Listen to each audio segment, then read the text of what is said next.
Welcome, Internet Nomad. Today I'm sharing a game tale on Firewatch. I found this game recommended on a website for narrative titles. I started the game last year, but I hadn't beaten it until 2025. The game didn't hook me at the beginning. The story doesn't really pick up until later in the game. I actually knew about this game because of the Stanley Parable. I won't spoil that game, but there's a reference to the game. If you know, you know. It took me time to finish this game. I was initially not sucked in. At a point I thought the game would be a slog. The game doesn't actually get good until you get towards the mystery of the game. What did hook me was the environment. There's an option to freely walk around this beautiful landscape. I haven't tried this feature yet since I was determined to finish the story. The fact that they made the act of walking fun makes it superb in the genre. I love how this game replicated walking in the woods. I always had my map and compass open, trying to find a way from point A to point B. Some of my favorite parts were becoming completely lost in the environment.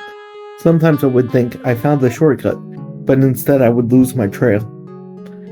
This is literally a walking simulator, and I found it surprisingly engaging. This is the game made for me, and once the story hit, it really stuck with me. I started the game expecting nothing amazing. While this game is short, the story packs a punch.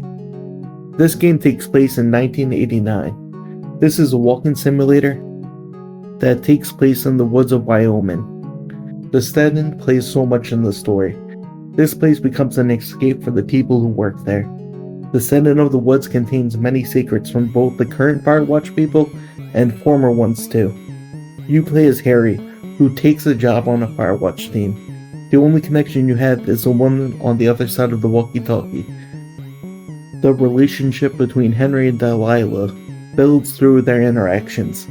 The dialogue options allows you to build a better or worse relationship between them. The early game is a series of normal Firewatch activities. The story begins with teens lighting fireworks.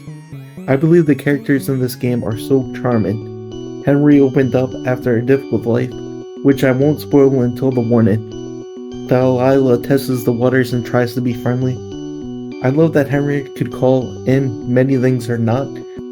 This gives us more dialogue with Delilah if we choose. Now I'm slowly building myself up playing narrative games. For me, I find the story to be the greatest element of games. I found this gameplay to be one of the most engaging with a minimalistic system. There is very little to actual gameplay, but things like a viewable map, which isn't just a pause screen. The compass is actually being needed for some parts. There's also a secret narrative that could be found by reading notes found in boxes that contain more maps. I'm going to add a spoiler warning now. I'm going to spoil this game. Henry takes the job because his wife has dementia.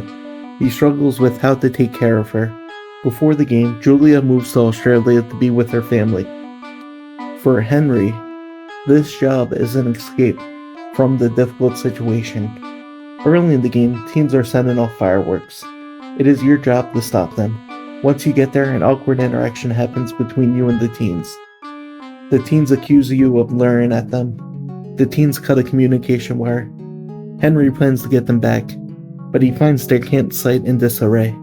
I was worried that the game would only be about these teenagers and finding them. Luckily, this is just a component of a bigger story.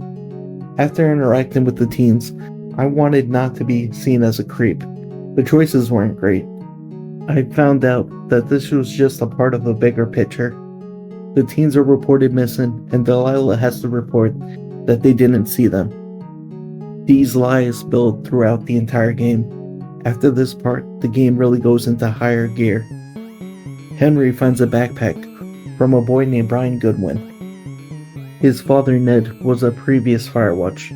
The two weren't seen for a long time. This is the meat of the game. One day, Henry finds a transcript of Henry's and Delilah's conversations. This causes both of them to worry. They've replaced their equipment. However, this doesn't make a difference. Someone is hearing all their conversations and is taking notes. Henry finds a government site. Delilah jokes about burning it down. Later, Henry finds a tape with a recording of Delilah saying she wanted to set it on fire. The site is set on fire by someone. This is clearly a setup, but I still didn't think much of it. Henry receives a recording of Delilah joking about them setting on fire. I knew the joke wasn't going to look good when she made it. I didn't expect the fire to happen so soon. The game ends with you finding the body of Brian Goodwin. Ned reveals he wanted to scare off Henry from the site. Ned couldn't go back to society after losing his son. He has been hiding in the woods ever since. Ned states Brian's death was an accident from being inexperienced with climbing. The teens from the beginning were found, and Ned still lives in the wilderness. The game ends with a wildfire. All Firewatch people were told to evacuate. Ned leaves an anonymous message about the truth. Henry finds his bunker, with stolen things from the government site, the teens, and the lookout towers. Ned will stay in the forest, and asks Henry never to look for him. There's also a hidden narrative of a character named Dave. He is gay, but his crush is straight, and doesn't know his real feelings. Dave was a former Firewatch, and he left notes about his love.